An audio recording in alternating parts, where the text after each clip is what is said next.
Hello again. It's the day after Hogmanay, New Year's Day, which of course is the big day on the calendar for Scots.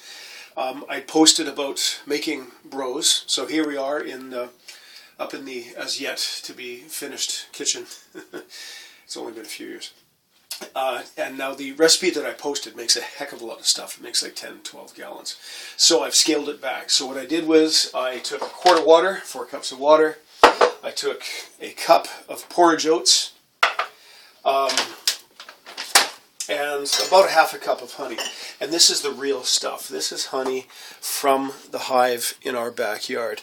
And if you haven't tasted real honey yet, do so. I really encourage it, because once you taste it, you'll wonder just what that stuff is they're selling to you in the grocery store. It doesn't taste anything like this. And honey harvested at different types of year will taste different because it's coming from different flowers. It's remarkable stuff.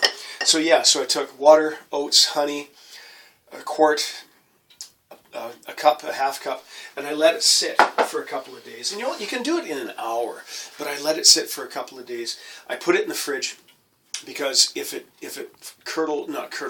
ferments, it foams, it goes sour, it tastes ghastly. So this is my brew, shall we say. It still tastes sweet. I was a little concerned because I thought I saw foam on the top, but it's actually just oat flour that's floated to the surface. Now I'm going to put a little bit aside because my daughter, who's lactose intolerant, wants to try this. So we're going to put a little bit aside, and I'm going to keep that for her, and she's going to try this recipe with soy milk. And we'll report back later for those of you who don't drink dairy products. It'll be an experiment. That'll be part 2. I'm just going to put that out of the way for the time being. So I'm taking I'm just going to measure it out. Let's take, because the quantities from here are equal parts by volume of the oat juice, shall we say. Let's make a full quart. 4 cups. Isn't 4 cups a pint? I can't remember. I'm just going to make as much as, frankly, I'm prepared to drink and share with friends over the next few days. So there is 4 cups of the oat infusion. And now we add equal parts. Who am I kidding? How much more is that? Just so I can get, pardon me, I'm just going to whip over here and get myself quickly a spatula, because some people will strain it really, really finely through cheesecloth and stuff like that. I just used an ordinary kitchen strainer because I like the silt. I like the high fiber content, shall we say. So yeah, who am I kidding myself? Let's use all of it. So that's an extra half a cup. So we've got 4.5 cups in there. So so we're going to next we add whiskey and cream, equal parts by volume. So we've got 4.5 cups of this stuff. Now I'm really, really spoiled for choice this year because the single malt fairy came to visit at Christmas and was very generous.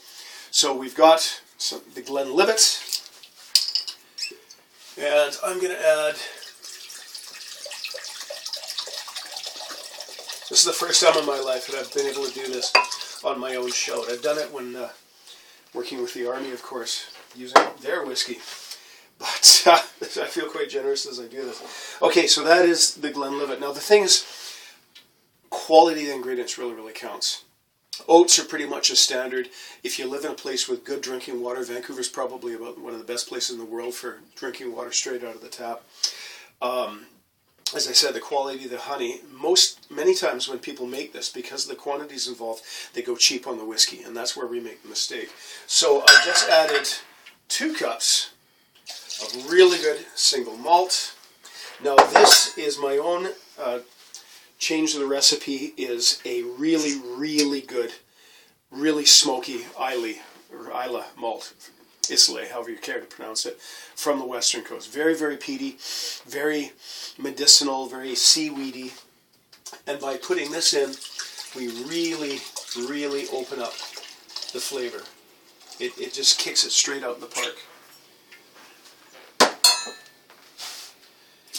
And in that goes, and I'm going to give it a stir. And in the words of the old recipe, taste as you go and proceed empirically.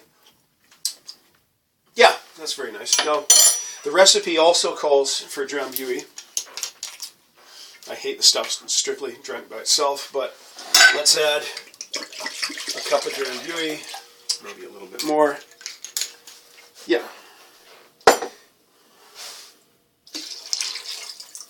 Oh, there's a lot of this stuff. And this is a very, very tiny percentage of the whole. Now, let's give this a taste. Yeah.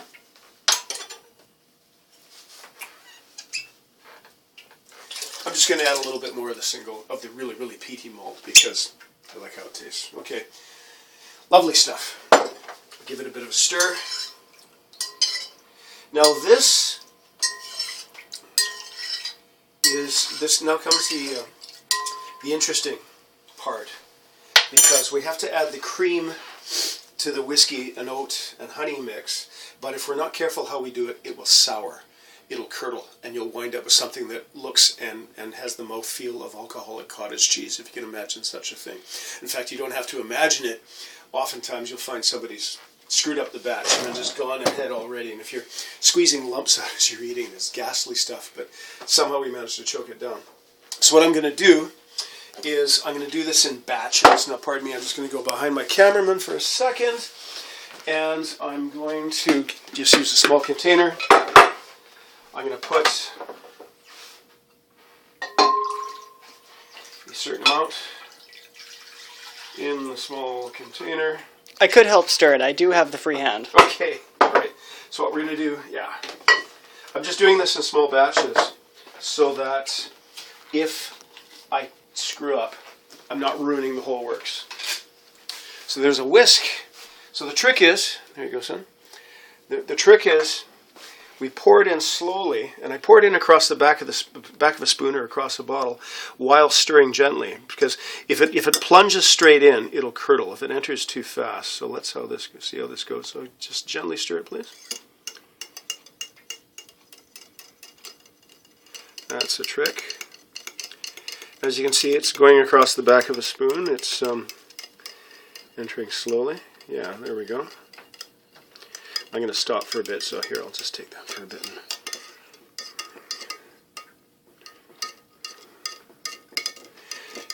We thoroughly mix it before we add more, because I'm not sure exactly how the whole process of it going bad